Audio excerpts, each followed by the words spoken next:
Low cost mais grand défi en vue pour Dacia. La marque se prépare en effet à attaquer l'épreuve mythique des Pikes Peak, bien connue pour la performance menée sur place par Harry Vatanen. Pour Dacia, c'est Jean-Philippe Dérault qui va avoir pour mission d'inscrire son Duster No Limit au sommet des tableaux. Nous avons rencontré l'équipe à l'occasion de la présentation officielle de l'auto. En fait, elle est très particulière et je dirais qu'elle est même extrême dans le sens où la réglementation technique de cette épreuve-là est vraiment super simple. On fait ce qu'on veut au niveau des véhicules pour la course. Donc, ma Dacia Duster, elle est équipée d'un moteur de 850 chevaux pour un poids de 950 kg. Des ailerons assez importants, donc on fait ce qu'on veut. Ce que je trouve un peu sympa de cette course-là, ce qui n'est pas le cas aujourd'hui de beaucoup de compétitions de sport automobile, qui est à mon avis devenu un peu trop aseptisé, un peu trop réglementé. Explique que ce n'est pas le cas, on fait ce qu'on veut. Donc je trouve ça vraiment extrême et c'est ce qui m'a attiré dans cette compétition-là. Bien sûr, les images d'Harry Vatanen qu'on a pu voir à plusieurs reprises, donc ça m'a vraiment motivé et je me suis dit un jour je ferai cette course-là. Donc il fallait pouvoir réussir à trouver les gens compétents, que moi-même je sois suffisamment performant sur l'asphalte, sur la terre, pour pouvoir y être performant moi aussi. Donc voilà, aujourd'hui mon expérience fait que je pense que c'est le moment. Et puis également les gens que je connais, qui sont autour de moi et qui sont dans ce programme-là, que ce soit Renault Sport, la Sodemo ou Torque Ingénierie, sont des gens performants qui connaissent bien leur métier et qui ont construit cette voiture-là, d'ailleurs dans un temps record, parce qu'elle a été construite en 4 mois pratiquement. Donc voilà, je suis ravi de pouvoir m'aligner avec cette voiture et de pouvoir prétendre à la victoire, voire battre le record, puisque à mon avis la voiture le permet. Maintenant encore faut-il la faire fonctionner là-bas, parce qu'il y a beaucoup de...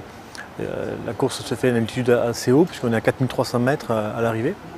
C'est pas évident techniquement à faire. Donc on va essayer de tout mettre en place, que tout fonctionne, et à ce moment-là on verra le résultat. Et en fait il y a une partie goudron, une partie terre, donc c'est pas du tout le même style de pilotage. Je ne sais pas lequel je vais encore prendre en tout cas, mais je vais essayer de très propre et très prudent parce que ça reste quand même assez dangereux. On est sur une route de montagne avec une voiture extrêmement puissante, donc il va falloir faire attention et être régulier. Ce qui compte, c'est pas être très très vite en bas et être trop lent en haut. Il faut être régulier sur toute la montée. Et, en tout cas, je vais être très prudent et essayer surtout d'apprendre au plus vite les 156 virages que comprend la montée, parce que je n'ai jamais fait, donc il faudrait que j'apprenne sur place en arrivant, et on arrive à peu près 5 jours avant. Non, à ma connaissance, je ne connais pas de simulateur ou de jeu vidéo qui retrace assez précisément la montée de Pikes Peak. Pour ma part, je la regarde sur des vidéos de caméras embarquées de pilotes qui y ont déjà participé.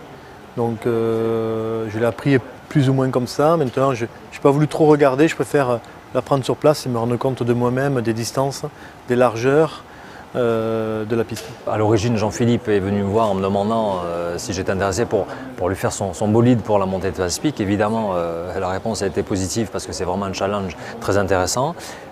On avait un timing quand même très tendu pour réaliser cette auto. Il a fallu s'appuyer sur des composants existants qu'on a adaptés pour la réglementation et les besoins de cette course-là. Donc en l'occurrence, Dacia ayant rejoint le projet, on est parti de la carrosserie du Duster d'Andros d'Alain Prost, qu'on a largement modifié pour l'adapter aux besoins de la course de côte de Pikes Peak, c'est-à-dire une aérodynamique vraiment spécifique. Et dessous cette carrosserie connue, on a greffé une extrapolation d'un châssis tubulaire d'Andros avec une architecture, je dis, similaire à celle qu'on utilise sur le trophée Andros, mais évidemment correctement revue en termes de moteur et de transmission. Alors en termes de motorisation, il est nécessaire d'avoir pour cette compétition-là qui se déroule à haute altitude un moteur très puissant. On a cherché dans la banque d'organes Renault-Nissan un moteur susceptible de répondre aux besoins. On l'a trouvé évidemment par le biais du V6 qui équipe la Nissan GT-R, que la Sodemo, partenaire motoriste, a préparé pour cette course-là. Ce qui est absolument nécessaire, c'est d'avoir une voiture déjà équipée d'un moteur très puissant, et en particulier ce qu'on a conservé dans l'esprit de l'Andros, c'est une voiture 4 roues motrices. Donc ça, un véhicule 4 roues motrices compact, parce qu'on lui demande pas mal de maniabilité. Donc la dimension du véhicule d'Andros était très intéressante pour ça. Une voiture qui fait aux environs de 4 mètres de long, 2,50 m d'empattement, donc un empattement assez court qui va favoriser la vivacité de l'auto parce qu'on a toute une portion de la course qui se déroule sur une partie terre et on demande à la voiture d'avoir de la maniabilité. Donc 4 roues motrices, une voiture en dimension raisonnable et après ce qui est le plus spectaculaire, c'est le traitement aérodynamique de la voiture. Donc on a vraiment besoin de beaucoup d'appui pour maximiser l'adhérence du véhicule au sol, que ce soit sur le goudron ou sur la terre. C'est pour ça qu'on a défini tout un kit aérodynamique bien spécifique, inspiré des voitures de circuit et bien supérieur à ce qu'on a l'habitude de voir sur les voitures de tourisme, parce que l'intérêt de cette discipline-là aussi, c'est que les règlements est très libre. Donc on est dans la catégorie Unlimited qui tient en 3 lignes, à savoir respecter quelques contraintes de sécurité, évidentes pour le pilote, mais surtout après donner libre cours à la technique. Donc on a vraiment une partie arrière du véhicule retravaillée, donc on a voulu garder la ligne du Duster d'origine, pour ne pas le dénaturer, mais en partie centrale, on a vraiment bien travaillé l'arrière de l'auto pour alimenter au mieux l'aileron. Donc on peut le voir ici, toute la partie centrale du capot arrière a été creusée pour favoriser le fonctionnement de l'aileron de la voiture. Pour vous donner un ordre d'idée, l'auto va bénéficier de l'ordre de 400 kg d'appui à 200 km/h. Qui est loin d'être négligeable et qui va vraiment améliorer de manière très sensible l'adhérence de la voiture. C'est un des vrais challenges de ce projet technique, c'est maîtriser les variations d'altitude.